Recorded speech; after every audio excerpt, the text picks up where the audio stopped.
یاد رکھیے کہ اس کا بدل صدقہ خیرات نہیں ہو سکتا۔ بعض لوگ یہ کہتے ہیں کہ ہم اس کی جگہ غریب کو پیسے دے دیں، تو میں نے پچھلے جمعے بھی عرض کیا تھا کہ اگر آپ نے ایک جانور خریدا ہے 15,000 20,000 کا، اور آپ نے گائے میں حصہ رکھا ہے 10,000 11,000 12,000 کا، اور اس کے مقابلے میں اگر آپ 1,00,000 روپے بھی صدقہ خیرات کر دیں، غریبوں کو دے دیں، آپ کی قربانی ادا نہیں ہوئی اور قربانی کا ثواب نہیں ملے۔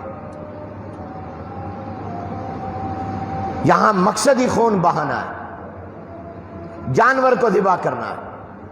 اگر کوئی نماز پڑھنے کی جگہ پر 1,00,000 روپے صدقہ کر دیں تو نماز کا فرض ادا ہو جائے گا؟ نہیں ہوگا۔ 1,00,000 روپے صدقہ ایک فرض نماز کا بدلہ نہیں بن سکتا، تو یاد رکھیے لاکھوں روپے قربانی کے جانور کی قربانی کا بدل بھی نہیں بن سکتا، وہ بھی اس کے قائم مقام نہیں ہو سکتا۔